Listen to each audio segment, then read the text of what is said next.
Diego. This is Sanpha. We're on the Chris Tash Pawtcast. And we're going to be talking about some cool stuff, showing some dope products.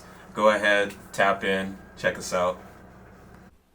Yo, what's good? Chris Tash Podcast number 12, I think. We smoke a lot of weed here, so we forget how many numbers we are, but I think we're number 12.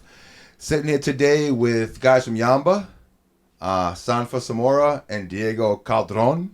There we go. All right. What's going on, guys? Hey, dude. Nothing much. It's a nice Wednesday. I'm just here enjoying the vibes. This guy's always got like a smile on his face, man. Thank you. You good? So how about yourself, man? No, I'm chilling. How was the ride in? It's not bad. You know, skipped the hour of traffic, so it was a smooth ride. Okay, all right. Where you guys from? Originally, or like where we're staring? I don't know. What do you want to tell me? Okay, so originally I'm from East Boston. Grew up there most of my life. Now I'm in Dorchester, in Fields Corner. Just kind of, you know, grinding it out, making sure that Yamba's successful and our brand Sukasa is successful. Okay. How about yourself? Where you from? Boston, but mainly Mattapan, actually. And then after Mattapan, I was in Roxbury for a little bit. And now I'm also in Dorchester, Fields Corner. So I've, like, the triangle, I've been around Boston. Like. All right. So, Yamba. What is Yamba? Yamba is a black and veteran-owned cannabis dispensary in Central Square. One of the first cannabis dispensaries to open in Cambridge. And my dad actually is a co-founder of Yamba. Yeah. Who are the owners of Yamba? So there's a few people. There's Dad, and then there's Sean. Well, we don't know him as Dad. What's his name? Sorry, yeah. I'm so familiar, but yeah, Dad. Well, I would think you and him would be familiar. Is Sia Samura, who owns Yamba Market in Central Square, and then Sean Hope, who is also co-founder, and then Sean also does Diaspora, which is a social consumption lounge that you've heard about.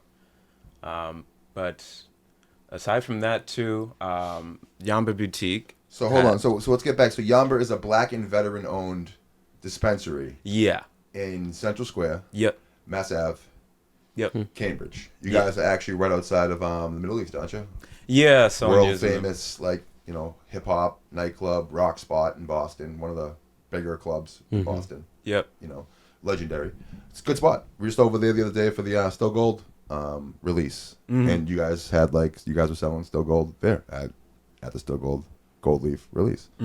Yeah. So how do you guys get in? So Yamba, tell me more about Yamba. How you guys start? Obviously, your father's involved with that. What's your role in Yamba? My role has been, it started as outreach and community outreach, especially when it comes to the Yamba Joint and the event activation space next to Yamba. I've been connecting different individuals, brands, and communities, artists to Yamba in order to be activated within the space. So hosting certain showcases or certain talks it's been like a huge networking battle for me, but that's also why I got Sukasa involved in it to help me with all of that outreach demand, and to also just help people know that not only is Yamba Market here, but artists can also come in and use Yamba Joint, and then also Yamba Market would like to communicate with artists in the community in a number of ways. Okay, so what does Yamba mean? Yamba. The word Yamba. Yamba is a West African word kind of for marijuana or cannabis. And there's a few different words, terminologies that you could use just because of how many languages, but also just through time, how many different people have used it. So people have also used Yamna, and they've used different variations of it, but Yamba is the word that I know. Have you called it Yamba your whole life? I mean, I haven't called it Yamba my whole life. I've called it a lot of things. I've known of Yamba as a word and phrase used for it. So my family is, dad's side of the family is from West Africa, Sierra Leone. And so his interaction with the country and then my interaction with the country, that is how we knew it. But like here, clearly it's not. Is cannabis big in Sierra Leone? That's hard to say because I'll say this: the weed laws in Sierra Leone are not healthy.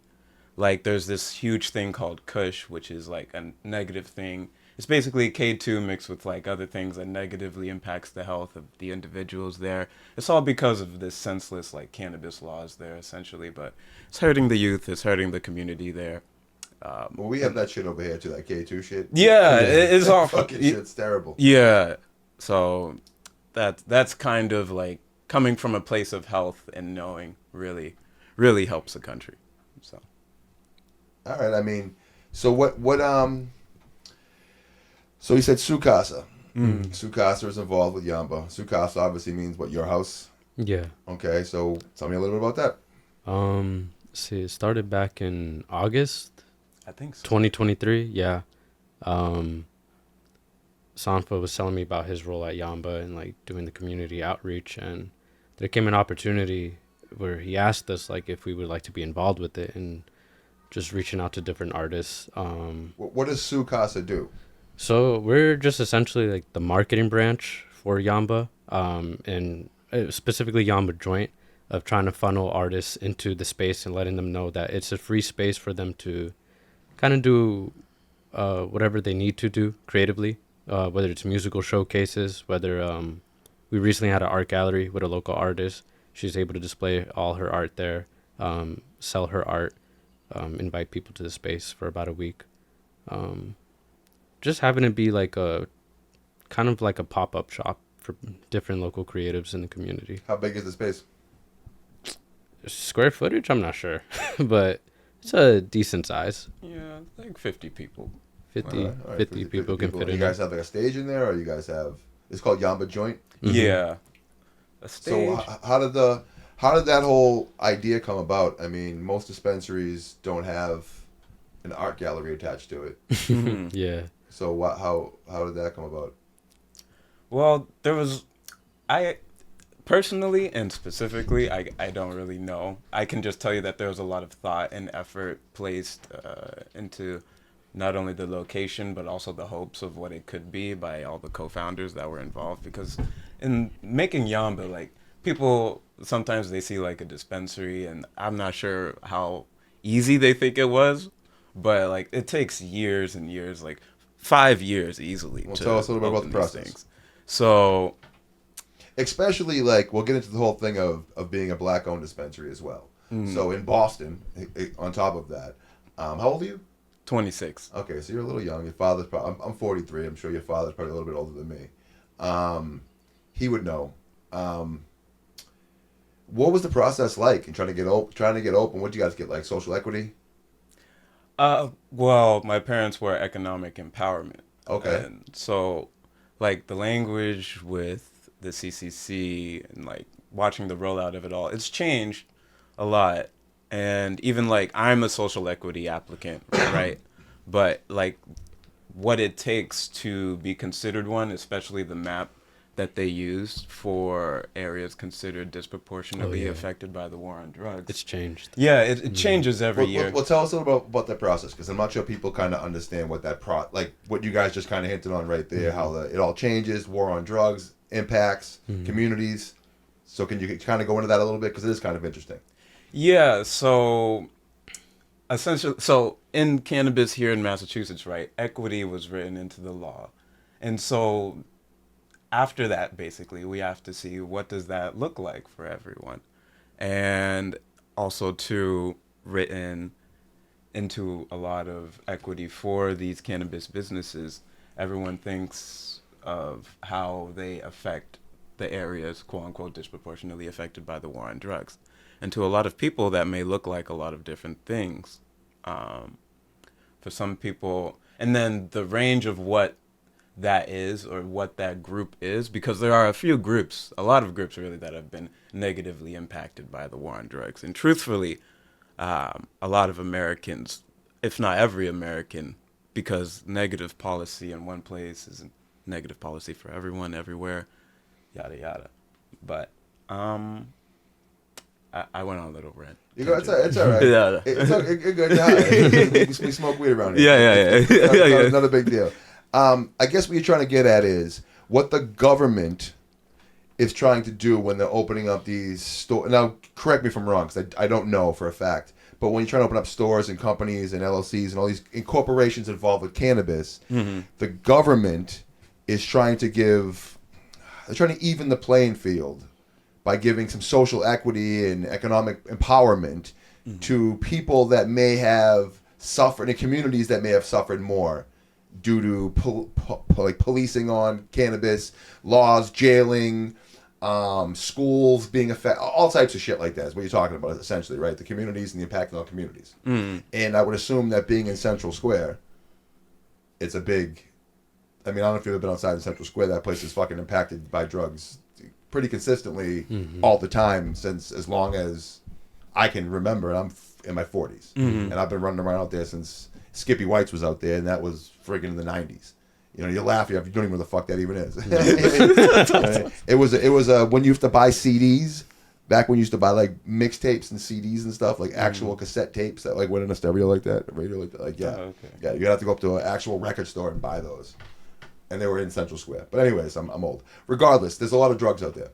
So that's an interesting spot too. I mean, not that it's Central Square, but like it's an interesting space to have a dispensary. I mean, not just because of the drugs and whatever, but it's a very busy, a very historical, like significant, like nightlife space and like and whatnot for the city of Boston. Yeah, in general, and especially with the nightlife. Oh my God, Central Square during the summer is a whole nother thing. You guys are open like late and stuff. Do you guys accommodate that, right? Yeah, we're open. Yamba's open till 11 p.m. in Central Square and in Harvard Square too. So tell me about the Harvard Square location. So Yamba Boutique opened in Harvard Square, co-founded by my mom, Leah Samura, and it's open in Harvard Square. It's been like a long time coming for that because it's basically been talked about essentially right after like Yamba Market was being thought about. So it's been essentially the same amount of time. Like, okay, but you're glossing it over because the little bit of research that I've done on some of this stuff is your father opened the market and then your mother opened the boutique, right? From what I read, that was the first female black-owned cannabis dispensary. Yeah. Yes. So that's a pretty big deal. Yes, it is. Sorry to gloss over it. You think you might want to mention that? No, yeah, I do. It's one of the things that I've been hit with so much in the head with that, and it's just glossed over me, like you said. But yeah, I am black. Mom is black. And we're open in Cambridge. Yeah, so I mean, like, I don't know if you know this, but like Boston's gotten, whether it's for good or for bad, Boston's had kind of a rap about being like a historically almost racist city. You've heard this narrative, correct? I mean, you walk around Boston, so you know. I mean, every city, every place. There's obviously America has a problem with race relations. That's not a secret here. I personally don't think Boston's any worse than any other place is. But old money politics is fucking bad. Like in Boston, like closed money, old money politics. It just is closed circle loops. If you're not kind of included from the jump, you weren't included in this part of it either. Yeah. You know what I'm saying? I'm sure that your parents could attest to that. It's also interesting where your mother's dispensary is. Where is your mother's dispensary? Harvard Square, right? I know, but what old building is it in? Yes, the old. So the most interesting thing about this whole thing, because like I said, it's been years in the making. I'm just happy it's open. but your mother's sitting there going, motherfucker, like tell them that, like all this shit, you know, like. So Hush, ready? I'm gonna just interview for them. Hush. These guys are obviously they smoked in the way here. So this guy's mother, right? What she did was she opened up the first black-owned, woman-owned dispensary in Massachusetts, which is, you know, congratulations, huge deal. But not only that, guess what building it's in? Well, now you said the police station, so I heard you say that it's in the old police station. Like, what is? Yeah, it used to be the station house and police station. Is there like could you tell by the architecture, right? They say that the storage room is one of the cells, right? Yeah, it is. Oh, really? yeah. So when he's like, "Can you tell?" It's like, "Yeah, you yeah. can tell." So like, so do you guys like? I mean, you're young, but you have to understand like the magnitude and like the symbolism of being able to being a black woman, and I would assume like, were they born in America?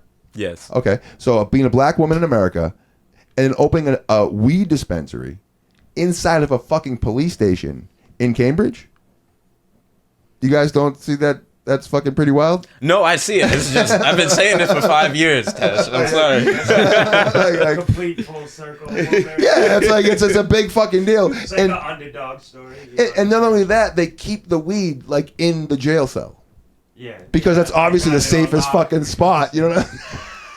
Yeah, like, yo, that's pretty. It's fucking wild. It's fucking wild. Like you couldn't even write this shit. Like if you were to like if I was to be like, okay, what we're gonna do is we're gonna have this movie where he'd be like, all right, you gotta dial it back a little bit. It's a little bit fucking cliche. No one's gonna believe this shit. Okay, do we have to make it in a police station? No, it has to be in a police station. Yeah, You know, like that's just like when your mother, she has to see that. Like, are your parents fun people? Oh yeah, way more fun than me, dude. Way more fun. Okay, so like, Look, he's laughing because he does. is it accurate or not accurate? It is It accurate. is accurate. So why don't we have them in here? But like, so she must have like celebrated that fact and kind of hit that fact home that like, holy shit, this is really crazy. Because I'm sure you've had family members. Like I've been arrested for cannabis. You know what I'm saying? I have been arrested 4 times for cannabis. I think it's off my record now because the laws changed and everything. But regardless, so I'm sure that you've had family members impacted and affected by cannabis, like ridiculous, whatever the fuck it may be. And now you keep your family's cannabis in a jail cell. That's crazy. That's just why, and you pay taxes on it. Mm-hmm. Or you'll go back in that jail cell. It's like the only way we can go to jail now for this weed is not paying taxes on it. Right, that's crazy. It's beautiful. That's crazy, guys. Like I went to jail for a dime bag. That's disgusting. Damn. Yeah, I was on probation for 2 years. 2 years. 2 years. Yeah. Damn. Yeah. So I got caught with another dime bag about 11 months into it. Yeah. I did get arrested for like less than a gram of weed. Well, some other thing, but that was part of it. Fucking no. When I got arrested on Halloween night once, and I jocked it because it was like, you know, the corner of a bag. Mm-hmm. It was like the corner. It was like, this is back. So you guys have a weed store, so you guys don't know. You have to like, to get weed back in the day, like you'd have to call someone at noon, and then like at 3 o'clock you'd meet someone like 3 towns over, and like you just kind of get weed. It wouldn't be any of this shit. It'd just be weed. Like there was no names. There was none of that shit. It was just weed. Do you have weed or not? You have weed. Okay. There was no. You would hope it didn't have a lot of stems and seeds and shit in it, but it was gonna. Trust me, it always did. But the point of the matter is, I got arrested because I had the end of a dime bag, like the corner of like the shape of a fucking dime bag, stuffed in my sock, and they found that, and I got arrested. And I was put on probation for a year for that, and then about halfway through that, about 11 months into that, I caught with another dime bag, and I got put on probation for another year and a half. Oh wow. Yeah. So I was on probation in Boston too, of all places. I was in Boston for almost 2.5 years for less than an eighth of weed. I think I must have paid, I don't know, fucking thousands of dollars. Yeah, I was like, I didn't Of dollars. Probation, but I had to pay like $1,500 to like get it knocked down as a ticket. Well, there's that, but there's the $1,500 originally you have to pay, but then piss tests every week. It's like $30 every fucking week. Because, I was on piss test for like a year and a half. I was one of the first people that got the medical marijuana license. Like, back in the day, it was like fucking still paper when I got mine. Because I was on probation for so fucking long for weed, I wanted to keep smoking. So I got like a paper. I got violated a bunch of times for it. It was wild. Wild times. Now you guys have a weed store in fucking inside of a police station. Yeah. Fucking, it makes me want to fight people. It really does. Like, it just like they just hit like $6 billion in taxes. I mean, in cannabis sales for this year. Mm-hmm. On 420, they had $6 billion. It's like, where's that money? Yeah, where's it going? Like, where's that? Where the fuck is that money? Can it fix the roads, please? Yeah, like why is there no like school still? Yeah, I want to know the comparison. Like, Why don't kids have lunch at school? I need to look at like how much Massachusetts makes in like alcohol sales and like to compare that. You know what I'm saying? All I know is that what's the tax on cannabis? At least 20, right? I don't know. You guys don't even know the taxes on cannabis? No. No, it's high. It's 20. It's high. I It's wind 20. up in that's just. I just know it's a lot. So what do you guys know about Yamba? I'll ask those questions. In general, like, I'm half fucking with you, man. no, you're fine. We know the people inside the store. We So- talk to them almost every day. We have good relationships with them. But it's just because, like, the way, like, I work, I'm not in the store every day. Okay. So, like, I have to So be, so like, what's your in and daily out. like? Shit, when I wake up to, like, go to sleep, it's just, like, endless amounts of, like, communication of, like, emails, text messages, Instagram DMs, and then also just looking for new opportunities. And that's for Yamba Joint. Yeah. Like, what are some of the things you guys do in there? Other things we do in there? So you got an art show in there. Musical showcases. Like what? Like you guys have the plugins and shit like that. The speakers, the equipment. Or Yeah, is it more speaker. acoustic? Yeah, no, we got speakers, mixer, microphone. DJs. Not yet. That's something we are looking to do though. Okay.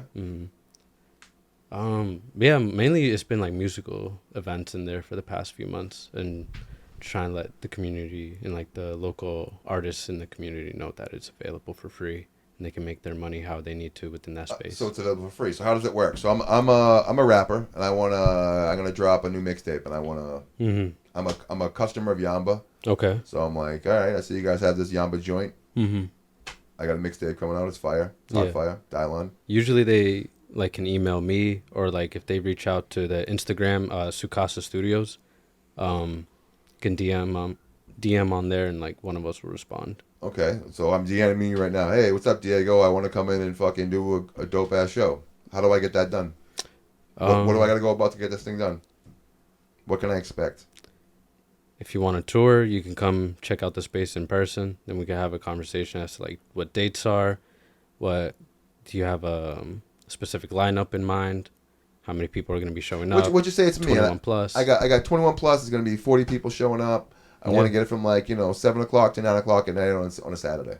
Yeah, then that's true. We just figure out dates. That's get just, a poster. just like that. Yeah, figure out dates. Get a poster. I don't need any money or anything like that. Nothing. So do you guys have like an influx of people that are hitting you up to the point if you have like it just booked every night? It's getting to that point now. Like May's entirely full, but it's been like. So when you say entirely full, does that mean like on a Monday, Tuesday, Wednesday, I can just go to Yamba and there's something going on? When I say entirely full, like all the weekend, like the major days that people want, like the weekends mainly are full. Okay. But we have people coming in and out on like the Mondays through Thursdays. Yeah. Okay. I mean that's a pretty cool. I mean so like Hush, you're an artist, right? Yeah. So this guy right. So something like that. Like how would a conversation with? I'm just trying to get like.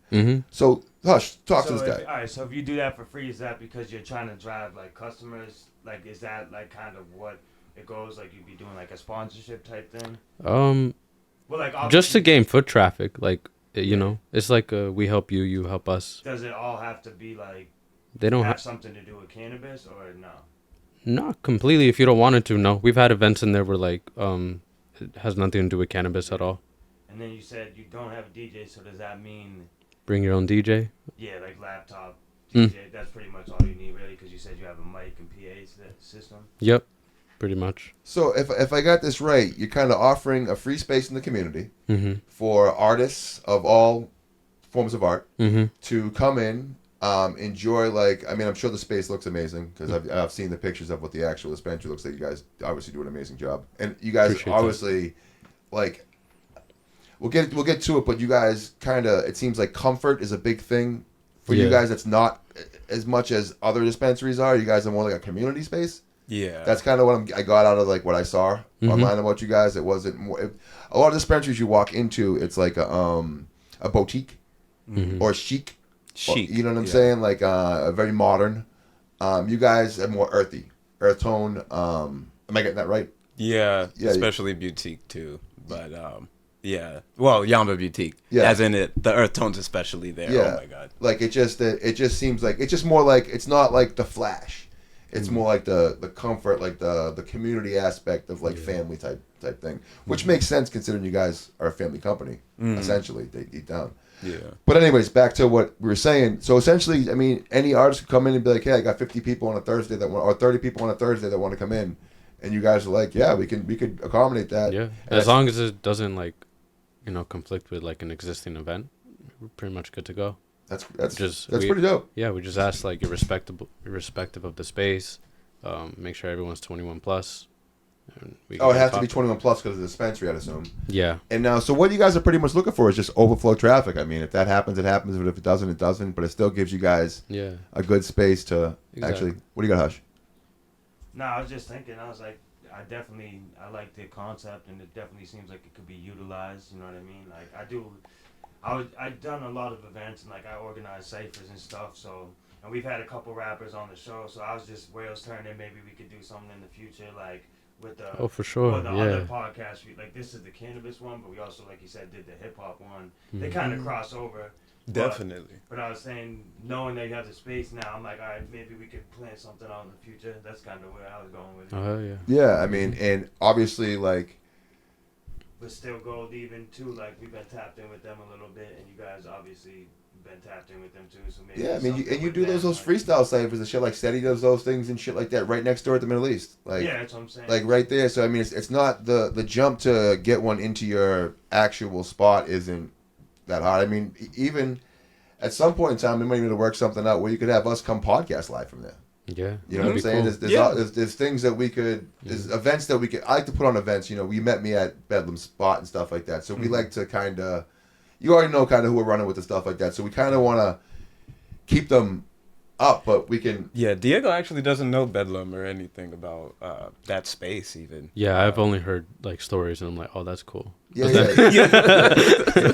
it's kind of like the same thing you going on over there essentially. I mean, except he's not attached to he's more music orientated. He's not attached to a dispensary. Yeah. It's just a friend that we have in the Show Off Records. You know, Static Selector, Rex. I know Static Terminology. Selecta. Yeah. At Show Off Records, a couple of the guys there, they got a spot in downtown Boston. Great spot. Bedlam's a great dude. Helps us out with both of our podcasts.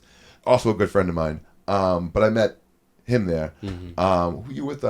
Tristan. Tristan from Spark Radio, who I get messages from all the time. I have to have him on the show as well.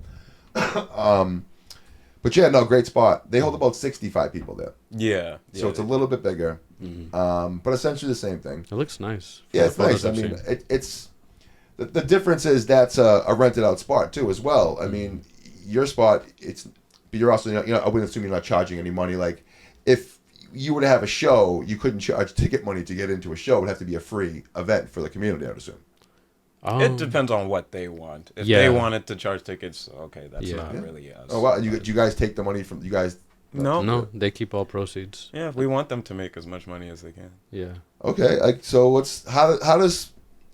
so we can probably agree that that's not a profitable business model for the business. It's for like Yamba, right? Maybe in the big scheme of things it would be, but like not a lot of people are willing to do that. What makes you guys willing to do that?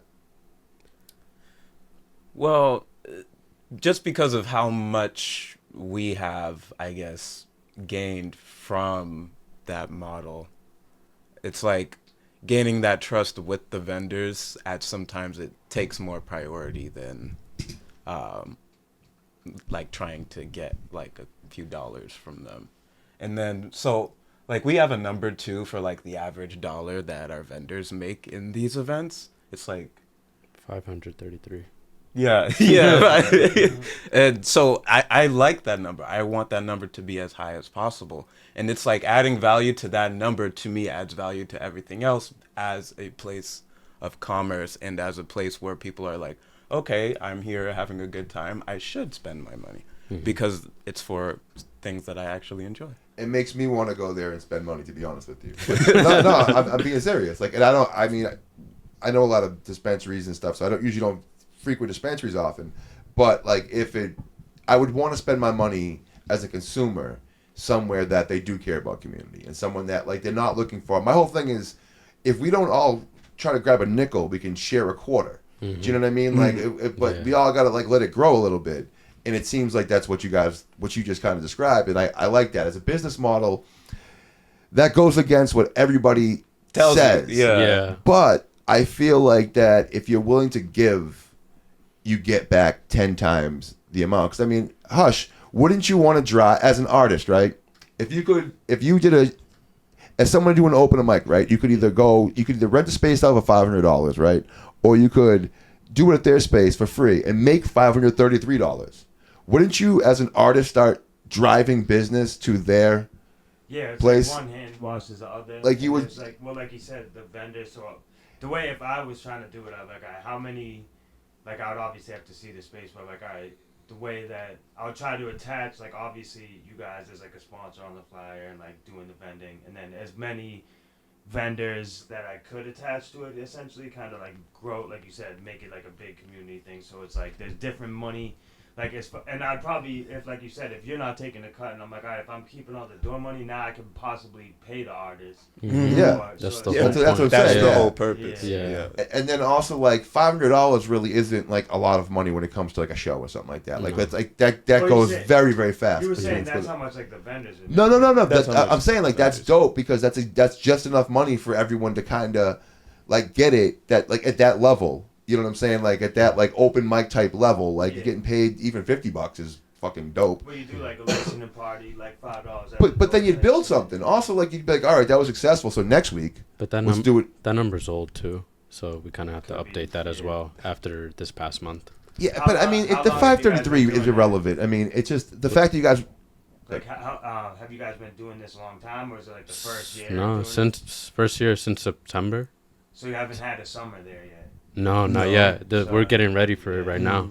Yeah. So prime Yeah. time coming up. That's Pretty not- much, it's a pretty cool much. idea, and like I like the idea of the whole thing. But what I like more about it is just the fact of giving back, because I really do believe like if you just give $1 away, you'll get 10. It's just like it may not that day, but like if you give enough dollars away, you get that shit back in time. It just always comes back and better, and it's just like it's more satisfying as well too, because you don't need $10, you only need 5.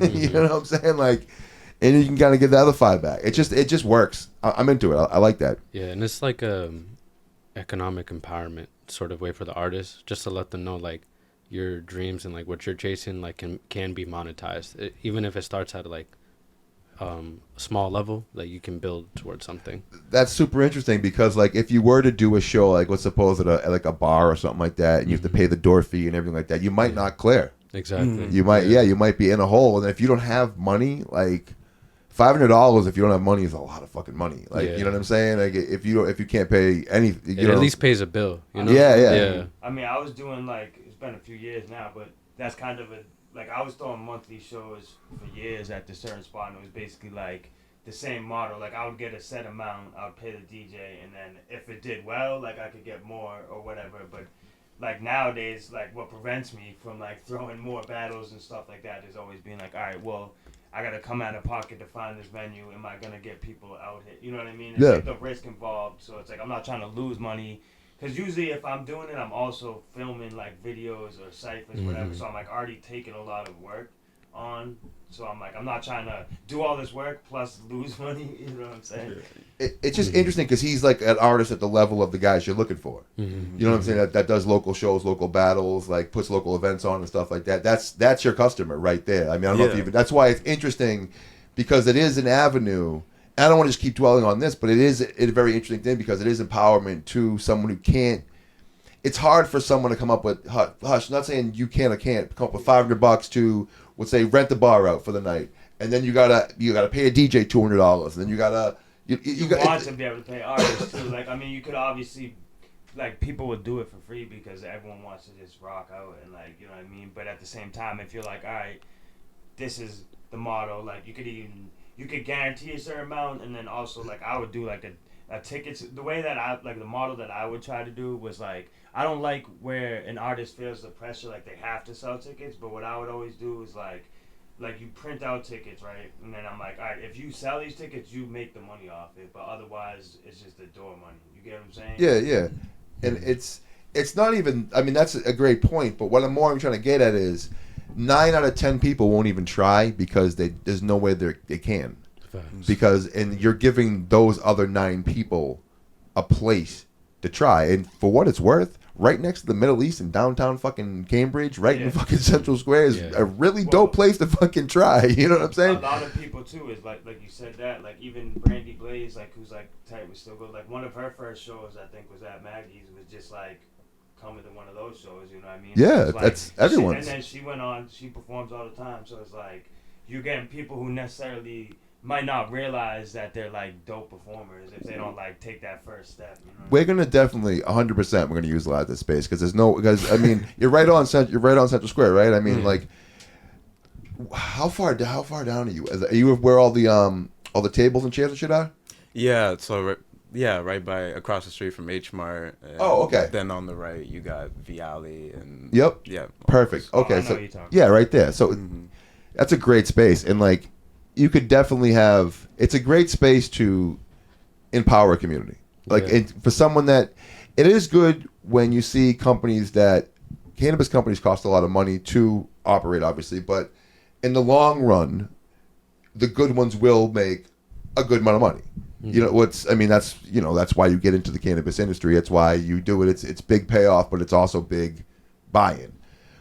So to do that is kind of dope because a lot of people just don't in that industry because there's so much to start. You need to put so much money in. You're taking that loss. Everybody just wants to make that fucking money.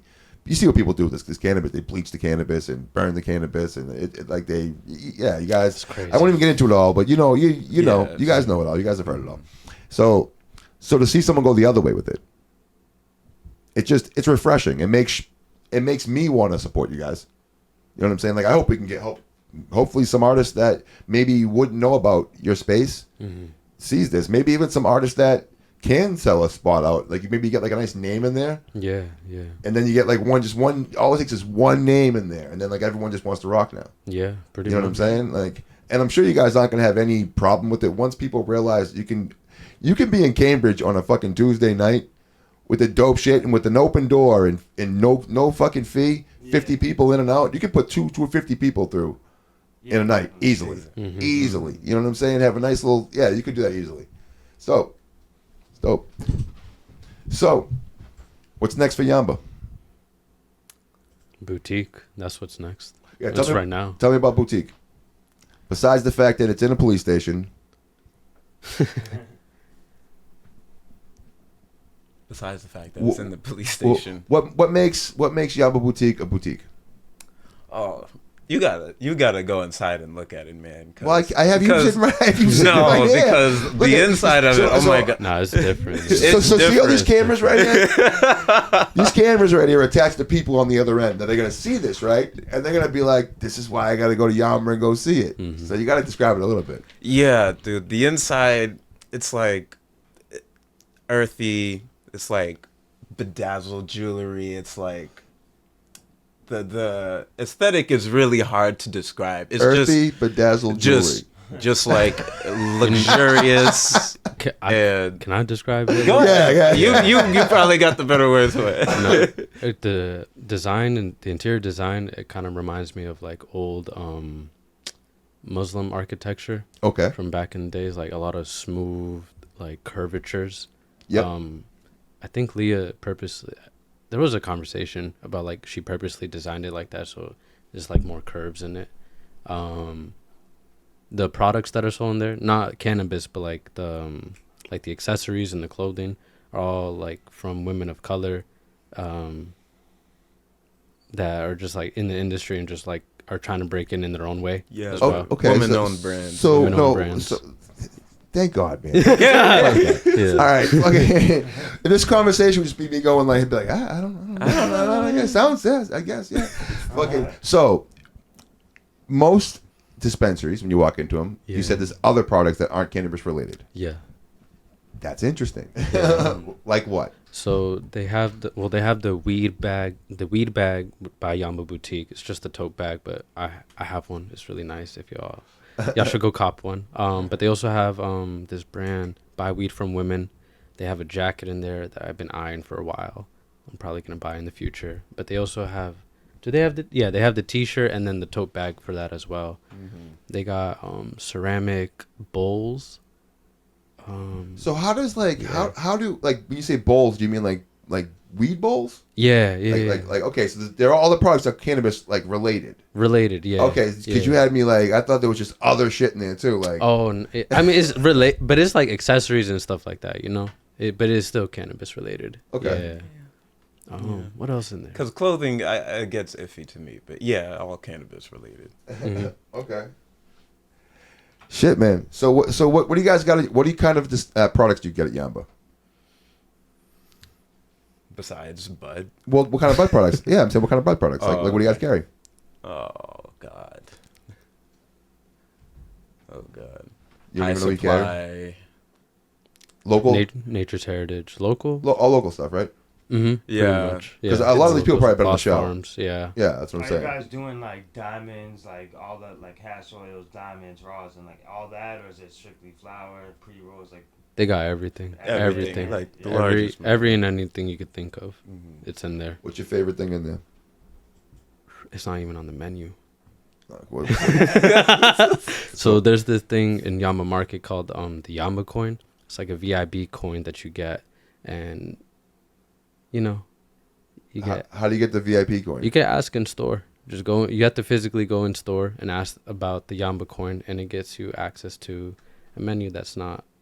oh, it's like the VIP. Yeah. So do you get like an yeah. actual physical coin? A physical yeah, coin? physical yeah. coin. It's So I want a Yamba coin, and someone hands me an actual physical coin. Like Yeah. an actual silver now- ounce coin. So yeah. now, wow. since I have that, now I can walk in and show that, and they'll give me the secret menu. Yeah.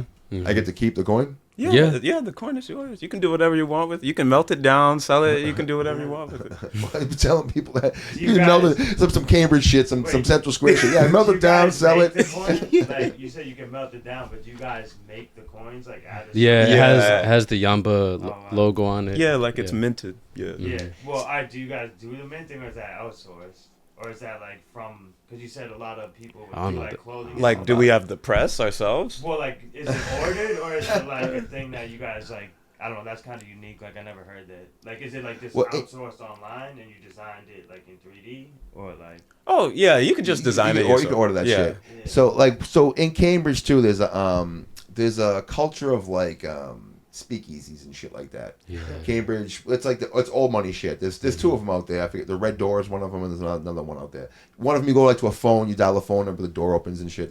So that's I would assume it's kind of the same, like. Yeah. It reminds me of that bodega shoe store. Well, that's what it is. Yeah, well, that's right there too. It's like the same idea. It's like Cambridge has like If- that. if you know, you know. If you know, yeah, like that inclusive club type shit. Mhm. Yamba experience. Mm. What is it? So is the coin get you? Is Oh, the, it's the- secret products better, or is it like? They just collaborate. Or early, It's like animal sauce. you know what I mean? Yeah, they just Animal collaborate style. with like specific brands to like be on the menu, and then they work that It's like relationship. the- I don't. Yeah, Yeah. The Yeah. Land Air Sea joint from like McDonald's. You can do like the McChicken, the fish sandwich, and like the Big Mac all on Oh, one yeah, That's piece gross. of bread. surf, whatever. So Oh. it's like the Hold Land on, Air wait, Sea or so some you shit. told us about the coin though. Is that something you guys promote at all? Or is that only for like the insiders? No, we've been just telling people, and then like whenever I'm like I have it in my hand, people are like, what Do is you that? have one of the coins on you? No, I don't. it's at the crib. He's on it. He's on it. Alright. He's like, We'll have to get one. Yeah. Next time I'm up We'll there. send you one. Yeah. Shit. So yeah, the Yamba experience. What is it? Because it says that on your website, it says that you guys do something different that other dispensaries don't do. You guys give them the Yamba experience. Mhm. yeah. So what is that? Can I answer it? You should, dude. Yeah. I've been too deep in it. Yeah, he's like fogged in it. At least from my experience, it's been like just trying to provide quality, like a quality high or a quality like experience. I hate to use the word experience, but like pretty much that, like just authenticity and quality. Well, it says you get like a free trial experience, is what it says. I didn't exactly know what that meant. You know, Oh, you're talking about because the coin not. It's back like, to the coin. Okay. Yeah, it's the VIP menu experience, and then also there will be some like drops and events that are only curated for the coin holders in the future. Okay. So what are you going like an email list or some shit too? We have an email list, but that's a completely separate thing. So okay, but if I'm a coin holder, how do I know that you guys are gonna have a secret like drop or a secret like? Oh yeah, there's a name. So everyone that buys a coin, there's a name attached. Buys a coin. Yeah. Yeah. So how much is the coin worth? There's 2 coins actually. So yeah. Oh, all right. So hold on. I was under the impression you went there and you asked for a secret coin and you got a secret coin, but you gotta buy. No, it. You gotta buy. You physically gotta buy. buy. It. Oh, you gotta buy the coin. Yeah. Okay. How much is the coin to buy? Right now it's like $80. I think they're doing 60 and then Okay. 100 for the second one. The second one's like the premium, like exclusive. You only get access to like certain events, drops, things like that. So you better buy the right coin. You don't want to. You don't want You to know, buy. you could buy the the more cost efficient one if that suits your pockets. So what does the cost efficient one do? The secret menu. Okay, so the secret menu for the cost efficient one, Mm-hmm. and the more expensive one gets you the drops and gets you the Mm-hmm. the. The Okay. exclusive stuff. Yeah. So what's like an exclusive event? Give me an example. So there are exclusive events like within cannabis and then outside of cannabis. Exclusive drops are like exclusive products, exclusive. Also, sometimes we do a lot of collaborations with like a lot of food vendors and restaurants, things like that. Really, they're products that we're coming across at a certain time, experiences, and then like usually we give it to the staff, like at Yamba, if we're having like a staff appreciation. That essentially leaked out, and so now we can just share it with anyone. When who you we say want. like food vendors and stuff, you don't mean like infused foods, do you? No, I mean like literally like the restaurants like next to Yamba and like around Central Square. Okay, all right. So you guys are your parents big into cannabis? Yeah. Okay. Did you grow up like with cannabis just being around all the time? Yeah, I did. It was different to me. Like we viewed it differently in the household than everybody else. Like they didn't really smoke in the house at first, and then even like it was a very normalized thing to me. It was like ice cream. But That's what I'm saying. 'Cause Yeah. I mean, like I don't need your parents like fucking whole history on smoking weed, but I'm just saying like to get into the dispensary business, you have to have either one like just a business acumen for that, because like, you do meet people that have no interest in cannabis and they just want the business model of a dispensary, and then you meet other people that cultivate an experience and want you to share how they experience cannabis, which is I assume is what your company is kind of trying to do. essentially, You're not. It's a lifestyle. It's a life. Yeah. It's more of like a lifestyle. It's Yeah. like a. I mean, you have like, you said like a different. The interior looks different. You have different events surrounding it, event spaces surrounding it. You know what I mean? It just seems like you're going for like a whole different thing with that. Mm-hmm. So it just. So growing up with cannabis, you must have grew up with cannabis a lot. Now did you grow up same thing? No, my parents were actually like really against it. Yeah, growing up. So. So Yeah. how do you guys meet? Oh, we met a long time ago. Yeah, actually. school, middle we- school. Really, We went to the same middle school. All right. So you guys have known each other since then the whole time? Yeah. Went to middle school together, and then we went to the same high school. And then after high school, we just stayed in touch because we were just friends. So you're a young kid. Cannabis is still getting legalized. It's still on both of you guys are pretty young. And as your parents are getting a cannabis store, that must be pretty badass news, right? Yeah, All right. yeah. And as his friend growing up, like, oh, your parents are getting a fucking cannabis store. It's pretty bad. So Yeah. at what time do you realize, like, yeah, like I want to work for that too? No, it wasn't. It wasn't even like that. Like that. I If you're, decided good, if you're good at your job, fuck it. I mean, it shouldn't matter when you thought of it. That's the point. Well, honestly, it was like when this all first started. I was going in between jobs. I didn't have a job at the time. I was like looking for work, and the Sanpha kind of just proposed. We were just like in the back porch smoking, and he kind of proposed to me and Jamal, who's not here. He's the other third of Sukasa. If we would like to like go into this, and I was like really like debating of like, oh, should I just like go back to like getting a regular job, or should I like take the risk and do this? I was like, let me take the risk and do this. Like, I think this is something that I want to do. And just like being around like cannabis and from his experiences, and his stories on like the industry. I kind of already wanted to go into the industry, but obviously for like financial barriers of like getting into like a dispenser, or even like owning a brand, like owning like a strain that's your own, maybe this was like another avenue that I could take. Yeah, no, it definitely is it definitely will open more doors in the cannabis industry being part of a cannabis brand. Yeah, You know what I mean? exactly. That gives you something to walk up to people and say, hey, I'm part of this. Can I be part of what you do? Exactly. You know? How about yourself? So, as soon as mom and dad got the spot, you were like, I'm on board. No, actually, before this, I actually just quit my job like 4 days ago. But I was working at a hospital as a laboratory technician for about 2.5 years, and I was doing the pathology testing. See that you have the demeanor of like this makes sense, like fucking laboratory technician, pathology. Like I'm like, all right, yep, all right, now I'm feeling that. I got you now. You write down that makes sense. Yeah.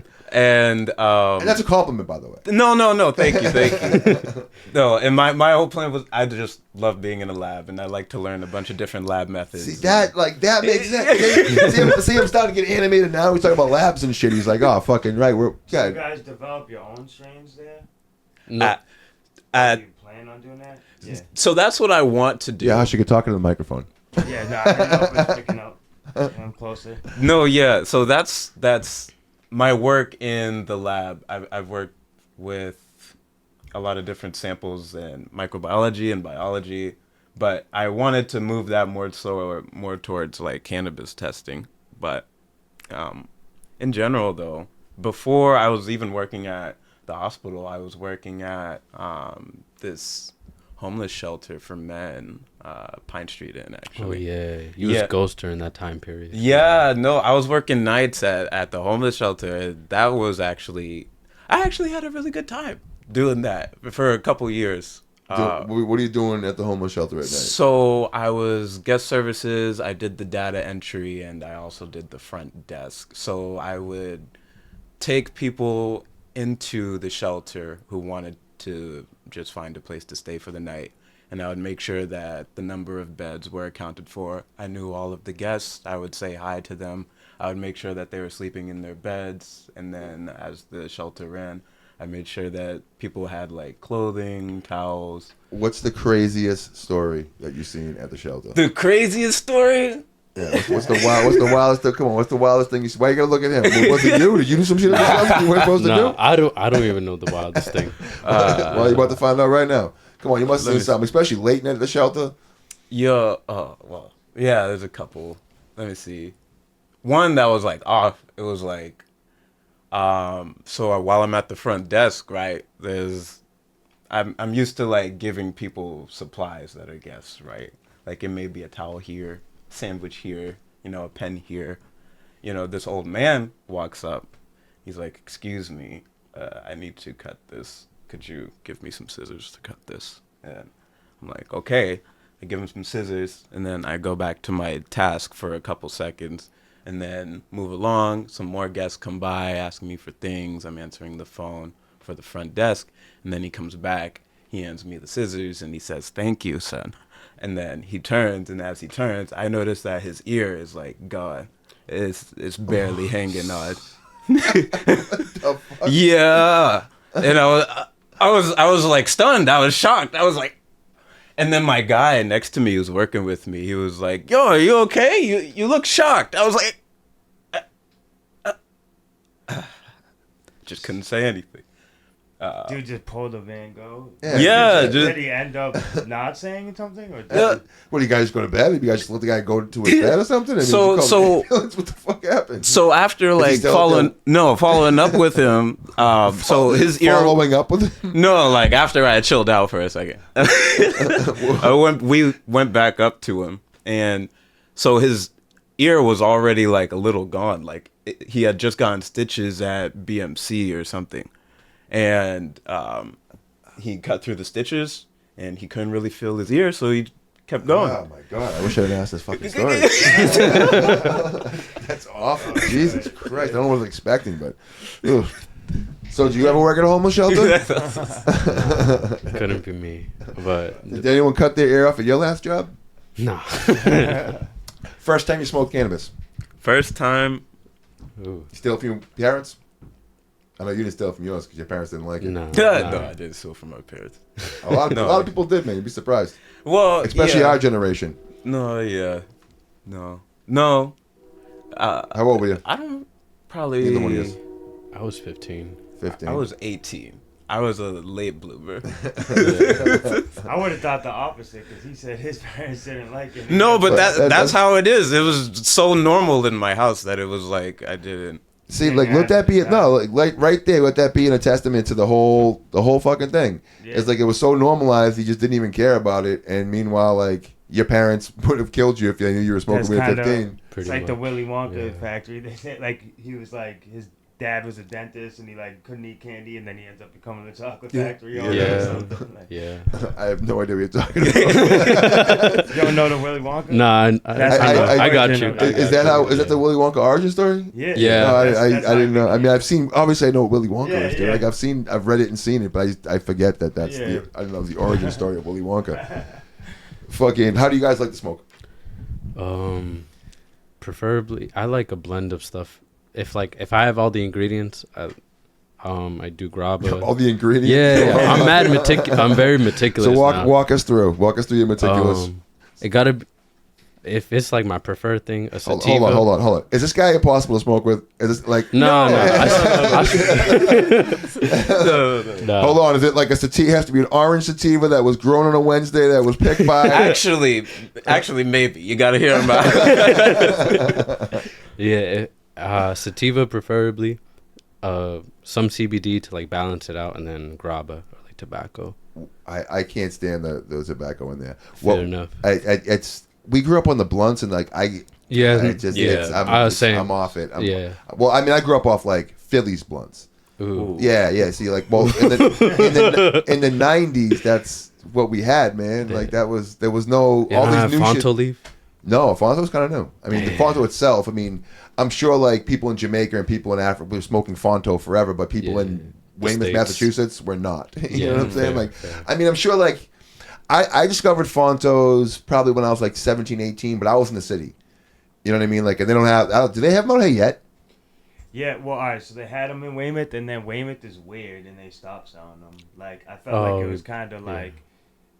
Yeah, you got to be like in a Jamaican store, or like a there's West two Indian things. store, or some shit like that to be like even have you got to be in some kind of ethnic convenience store I mean, in the they city. had them. They had them here for like years, and then they got outlawed or something. But like, what stores were they in? Were they in like fucking Yeah, 'cause regular they used stores, to have gas like stations. 7-Elevens? Yeah. Oh, really? But what it was is like the two things that happened. One, Massachusetts got rid of flavored.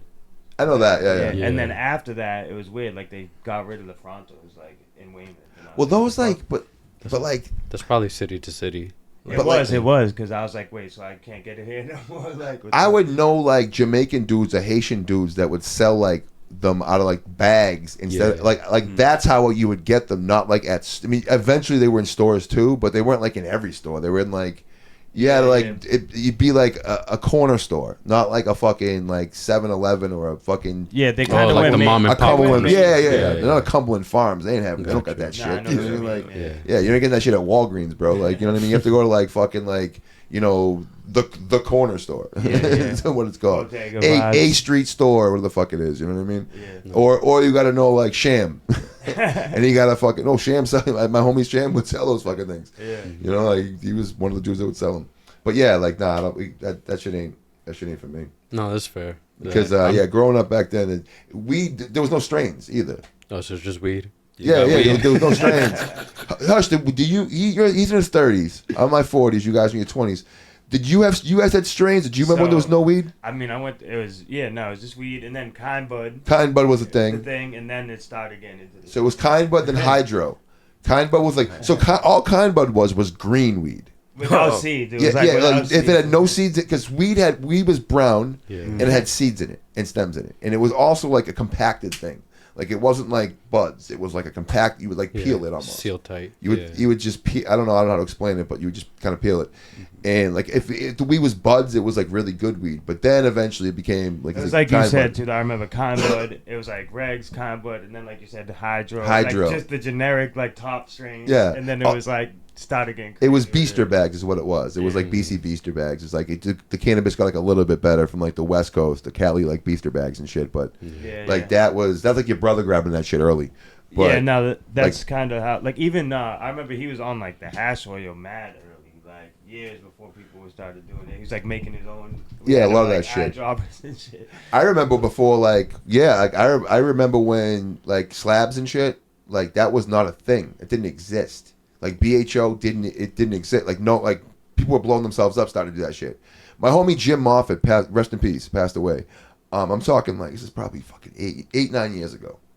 There's no such thing as slab. It just doesn't exist. There's no such thing as like oil. Like it just doesn't.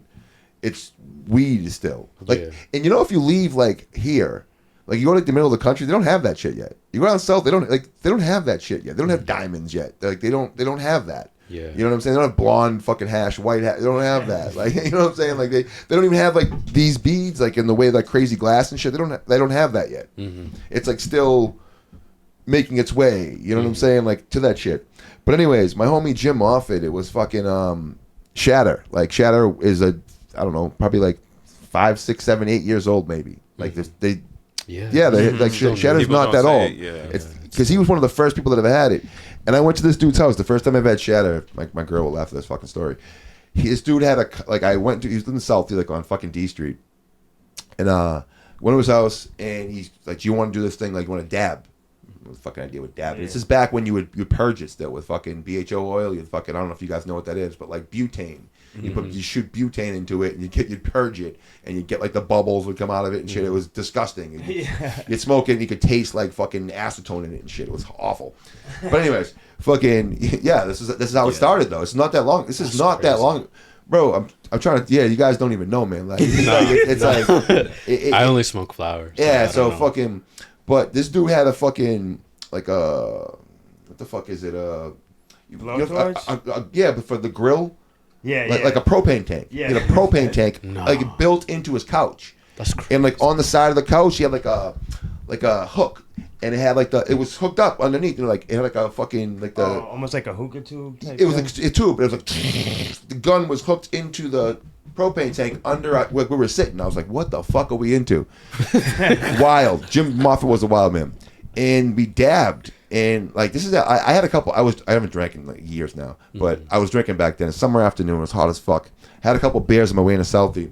I dabbed like twice, man. I ended up in the bathroom like sweating and like yelling at myself. Like I'm you're better than this. Like you're fucking better than this. And bro, I was so fucked up. I had to like have my girl like pull up to the fucking door so I could like get in the car and go home. Yeah. I slept for like fucking a day and a half. I remember the same thing the first time I took a dab. There's two things. One is like I probably had the nail way too hot, so it like hurt. And then also I think everyone who takes their first dab, they hit it like it's flour, and you're just killing yourself, and then you're sweating because you're it's that. But like this one, like the shit now is like velvet. It's like fucking. It's like angel food cake. Yeah, you know what I'm saying? With like fucking like the liquid. You know, like fucking vegan frosting and shit on it. Like this was like dirt, like with rusty nails and mud in it. You know what I'm saying? Like you just like smeared like road tar on it. And I mean, I was never like I've dabbled with. I've tried all the high end shit, but like he said, when I did smoke, I was more into the flower just because the whole process of like dabs, like having a torch in the rig, I'm like, this is too much for me. Fucking favorite movie to smoke to? Movie? Yeah. Shit. Django. That's crazy. Yeah. No. The Django, you turn that up on the surround sound, like, Django's a rat. Django in the surround sound. All I can think about is the box. Like anyway, it's just awful. I ain't saying that shit. Fucking. I got two movies. What do you got? City of God. Okay. Or Lords of Dogtown. Okay. That was a West Coast movie, like when skateboarding first started in Yeah, California. I know. Yeah. Definitely Okay, cool. neither of those expected for like weed movies, but I could see Django because it's like Quentin Tarantino, so it is kind of like upbeat and like has like a bunch, like you said, the surround sound. I remember I had that like Tupac song in there and shit. Are you guys too young for Friday? Say that Friday? again. Friday? What No. about it? Have No, you- I you- know Yeah, the we movie. know. You know Friday? You Yeah. fuck with Friday? Oh yeah. Half Baked Friday? Yeah. Which one? Half Baked Oh. or Friday? A Friday, probably. Friday. I've only watched Half Baked like once. It was like 10 years ago, probably. What the fuck? Yeah, you guys. Yeah, But I remember it was funny. Dave Chappelle in it. Yeah, he was Yeah. good in it. yeah, Dave Chappelle wrote that. Dave Chappelle and me Brennan wrote that. Favorite weed album? Weed album? Yeah. Or weed songs? What are you smoking to? Oh my god. There's this one. It's a random ass song, by Joey Badass called Supreme. It's Supreme, but like, sup and then ream are like two different words, with CJ Fly. That used to be my favorite song. I just to like smoke. you trying to describe that. Like Yeah. the name of that. I hate when shit's like that and you like, you gotta like explain it like that stupid way. You're like, fucking, why do you write it this way? Yeah. How about yourself?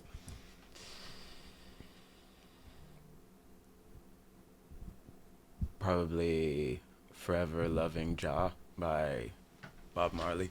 Oh, there you go. Yeah. That's a Okay. good one. Yeah, he's like, she just dug in the lab right Yeah, there. yeah. You did your data research. I seen your head spinning right there. That's dope though. Do you guys do outdoor shit? Do you guys hike at all? I used to hike back in college. Do you It was guys really like? fun. Do you have like a favorite like spot you hike out to and smoke at or anything like that? You got- Connecticut has. Well, sorry to say, You just would know. You would know. No, but there's this place called Hazardville. That has a nice little trail. It's secluded, and it's just a quick little. You can do your hour and a half, 45-minute like trail Oh, run that's there. a quick hike. Yeah. What That's about cool. like around Boston? Best place to smoke in Boston, the city smoking. People watching smoking. You guys fuck with that at all? I do. I got a nice view. It's in East Boston, right by Maverick, the Oh. skyline. Yep. Yeah, I mean, I grew up in that area, like around Maverick. So Sorry to hear that. Blue line bullshit. yeah, Fucking yeah. Blue line sucks, man. And the Anytime like you meet someone in Boston, you're like, "Where you from?" Like Blue line. Fuck, dude. Yeah, Saab from the North Shore. Fuck him. We all know it. That's my Yeah. homie. He was here last week. Shout out to him. No, not shout out to him. Oh, never Not mind. shout out to him. Never mind. North Shore kids. North Shore kids. Fucking funny smoking stories. Funny? Yeah, if you ever get busted, caught smoking somewhere. Mm, Your parents ever bust you? yeah, they did. Young too. Young? 16. I was 16 when I got caught. What do they think now that you're in the industry? It's funny. It's so funny. It's like full circle moment. Have you've gotten a paycheck obviously from cannabis? Mm-hmm. Did you go to your mom and be like, "Yo, motherfucker, look Nah. at this shit right here"? Nah, not really. Because it's been. Slap that shit on the table. Because I think with them, it's just more been like a continuous like conversation over the past few years about it. Yeah, my mom is like more open to it now, just because she like works in the medical field and she understands like, well, she works like doing like dentistry sanitation, right? So she is hearing from like all people in all the people like in higher up, like how cannabis is like medically beneficial for people. So she understands. My dad is just, he's more old school. Don't really understand, but he don't mind me doing it. I'm all grown now. Yeah, you're a grown ass Yeah. man now. Grown ass man. That's what's up, man. Fucking, you guys got any favorite strains? Like in overall or just now? You tell me whatever you think, man. It's up to you. I do miss White Widow. I'm not gonna lie. White Widow. White White Widow. Widow. It was like that energetic, like feeling that I like always wanted in a strain. So White Widow, right? And Mhm. now you gotta look this shit up because maybe I'm wrong, but Mhm. this is what it always was when we were like back in the day, back in the '90s and the early 2000s. White Widow was one of the first. So you'd have high times, right? And like it'd come out with these like and show the strains, Yeah. but like they didn't look like they look now. Like the buds, it looks like sativa, the way sativa looks almost. I don't know why you like sativa. We'll get back to that in a second. But anyways, White Widow, the reason it was all white, Mhm. like originally, was because it was grown in the sewer. Oh, because like yeah, nah. it grew well because we used to just grow and it was I think the chlorophyll like the I think like in the sewers right now, like if you were to go like in the sewers in NYC, there'd be like tomato plants grow like all because seeds. You know what I'm saying? Like all like the if you think about it that way, it's fertilizer and seeds. Like when you eat like fruit and shit, you shit all the seeds. You don't like digest the seeds. So there's these places where it's just like tomato plants grow like weeds. Do you know what I mean? Like, and that the no chlorophyll shit. I don't know how true that is, but that's something that was back in the day was a thing. Sativa though, why sativa? I think I got a point in my life where I just hated being couch locked, and I wanted to like experience stuff while I'm like elevated. Okay. Yeah. Because working at a dispensary, you should know that all sativa is sativa. It doesn't have anything to do with couch lock or indica. That's not an accurate thing. That's all buzzwords for selling stuff. All sativa and indica are the way that bushes grow.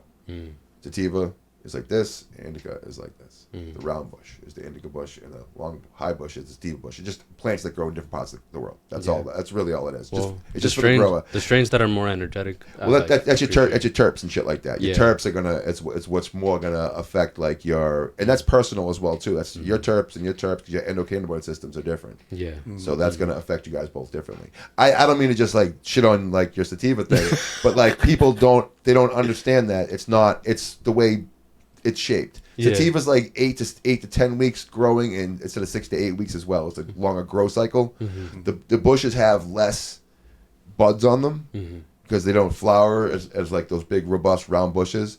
I know you know what I'm talking about, right? Yeah. So like, and also it's like it's longer grow period. So that's why there's less of it. Make sense? Yeah. Because like it takes longer to grow it, and it yields less. So therefore, growers really don't invest in growing that when they can just put some bubble cushion there and that shit grows like a motherfucker. Yo. Yeah, but you see the way those bushes grow? Those things yield like fucking pounds and pounds of fucking The quality's not there. That's though. why you get that. You know what I'm saying? Like that's why you get that. That makes sense though. You know? Yeah. It's just one of those things. Your terpenes are gonna be more. It's a combination of all the plus the CBD, CBDA, all that stuff. It all. More of it matters than what you think. It's not just high fucking THC, and it's not just sativa or indica. Those are just buzzwords that people wanted to sell stuff, and uneducated consumers ran with, and now here we are with it a couple of years later. But if you ask growers and shit, they're gonna go, yeah, none of that matters. Also, like two people can grow the same bush in two completely different things. I don't know, man. So Yamba, anything else coming from Yamba that we should know? I mean. What do you got to say? I know he's gonna go. I don't know. I've been in the mix. We always got stuff going on, man. So what's coming up? What's coming up next? You guys can look in this camera right here. Tell people where you can find you guys on Instagram. Where you can find you guys like your actual physical store. What's coming up next? All that great shit. If you want to tell people where to hit you up if they want to go to Yamba Joint. Yeah, you can hit me up on Sukasa Studios or Sukasa_studios on Instagram. It'll be like a purple logo with a house that says Sukasa in it. Just DM us if you're an artist, local artist, just looking to gain some traction. And that's music, visual, any kind of medium. Any kind of medium. You're willing to have a conversation with anybody. Exactly. Okay. And make sure to follow Yamba Market on Instagram, Yamba Boutique, and Yamba Joint. You can follow me too at Sam_AURAI. That's Sam_ORI. Word up. And where is Yamba located? Yamba Market is located in Central Square, and Yamba Boutique is located in Harvard Square. 580 Mass Ave, 31 Church Street, respectively. That's what's up, man. Appreciate you guys coming in, having you guys in the building. Fuck Kurt Schilling, Sense Lives, Monty Forever. Like, subscribe, hit the bell, all that good shit. Big Dookie Chain, Chris Tash Pawtcast, all that shit. Mak-Tube. Peace.